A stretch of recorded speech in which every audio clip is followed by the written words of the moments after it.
केवल यीशु ही है जो पापियों से प्रेम करता है। यूहन्ना के चेलों के जाने के बाद यीशु ने इसे अवसर समझा कि वो यूहन्ना की सेवकाई की पुष्टि करे और लोगों को बताए कि यूहन्ना कोई साधारण मनुष्य नहीं था, बल्कि वो एक बड़ा भविष्यद्वक्ता था। कुछ लोगों के मन में यह संदेह अवश्य रहा होगा कि अगर यूहन्ना इतना बड़ा भविष्यद्वक्ता था तो फिर वो अभी जेल में क्यों था। तो यीशु इन आयतों में उस संदेह का जवाब दे रहा था। लूका 7:24। जब यूहन्ना के भेजे हुए लोग चले गए तो यीशु यूहन्ना के विषय में लोगों से कहने लगा, तुम जंगल में क्या देखने गए थे? क्या हवा से हिलते हुए सरकंडे को? तो फिर तुम क्या देखने गए थे? क्या कोमल वस्त्र पहने हुए मनुष्य को? देखो, जो भड़कीला वस्त्र पहनते और सुख विलास से रहते हैं वे राजभवनों में रहते हैं। तो फिर क्या देखने गए थे? क्या किसी भविष्यद्वक्ता को? हाँ, मैं तुमसे कहता हूं, वरन भविष्यद्वक्ता से भी बड़े को। यीशु लोगों को समझा रहा था कि तुम लोग जब जंगल में गए थे तो किस लिए गए थे? जाहिर है, सिर्फ कुछ सरकंडों को देखने तो नहीं गए थे, और ना ही किसी ऐसे मनुष्य को देखने गए थे जो भड़कीले राजसी वस्त्र पहने हो। नहीं, तुम लोग तो एक भविष्यद्वक्ता की अपेक्षा करके जंगल में गए थे, और यूहन्ना को देखकर तुमने ठीक ही समझा। यूहन्ना वही है, एक बड़ा भविष्यद्वक्ता, जिसके विषय में मलाकी 3:1 और यशाया 40:3 में लिखा हुआ है। पुराने नियम के भविष्यद्वक्ताओं की श्रेणी में यूहन्ना को आखिरी भविष्यद्वक्ता माना जा सकता है जो नए नियम में आया। तो यीशु यहां यहूदियों को समझा रहा था कि यूहन्ना को लेकर अपने मन में कोई शंका मत रखो, क्योंकि उसी के विषय में शास्त्रों में लिखा हुआ था। 27।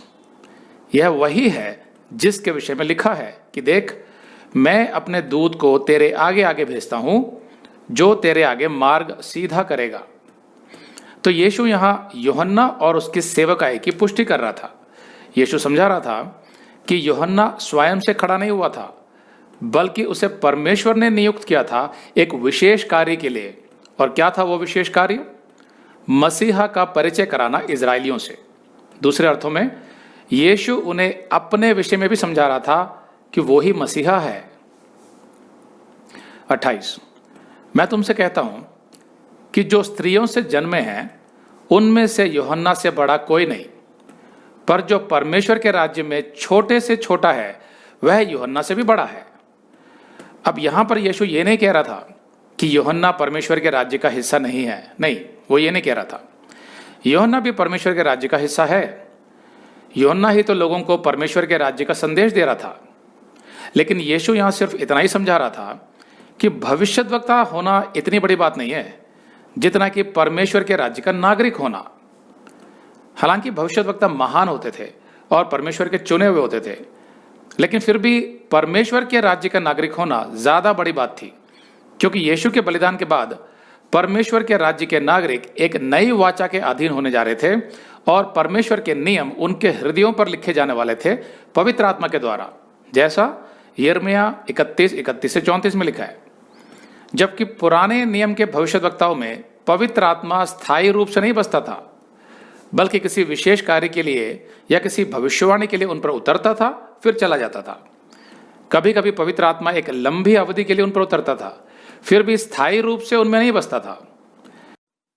अगर आप ये संदेश पूरा देखना चाहते हैं तो आप इसे हमारे वेबसाइट hindiBiblestudy.com पर देख सकते हैं। ये वीडियो हमारे अगस्त के वीडियोस में अपलोड किया हुआ है, तो जिनके पैकेज में भी अगस्त का महीना शामिल है उनको ये वीडियो उनके माई अकाउंट में अगस्त के वीडियोस में मिल जाएगा। अगर आप हमारे वीडियो फोन पर देख रहे हैं तो अच्छी स्पीड के लिए कृपया गूगल क्रोम या मोजिला फायरफॉक्स ब्राउजर इस्तेमाल करें। तो इनको डाउनलोड करने के लिए आप प्ले स्टोर में जाएं और ऊपर गूगल क्रोम टाइप करें, फिर आप गूगल क्रोम ब्राउजर पर क्लिक करें और उसे इंस्टॉल करें। ये एकदम फ्री है। इसी तरह आप मोजिला फायरफॉक्स टाइप करें, फिर आप मोजिला फायरफॉक्स ब्राउजर पर क्लिक करें और उसे इंस्टॉल करें। यह भी एकदम फ्री है। इसके बाद आप गूगल क्रोम ब्राउजर को क्लिक करके उसे खोलें और उसमें hindibiblesteady.com टाइप करें, मतलब पूरा hindibiblesteady.com एक साथ बिना किसी गैप के, तब हमारा वेबसाइट गूगल क्रोम में खुल जाएगा और आपके वीडियोस अच्छे से चलेंगे। इसी तरह आप मोजिला फायरफॉक्स ब्राउजर भी क्लिक कर सकते हैं और उसमें भी बिना गैप के hindibiblesteady.com टाइप कर सकते हैं। उसमें भी हमारे वीडियोस बिल्कुल आराम से चलेंगे। इसके अलावा अगर आप चाहें तो बेहतर स्पीड के लिए आप वीडियो के नीचे बने प्ले बार पर सेटिंग्स का चिन्ह दबाकर 240p 240p सेलेक्ट कर सकते हैं, जिससे आपका बहुत ही कम डेटा खर्च होगा। 240 सेलेक्ट करने के बाद आप वीडियो के बाहर कहीं भी क्लिक कर दीजिए, फिर वीडियो को पीछे ले जाकर शुरू से देखिए।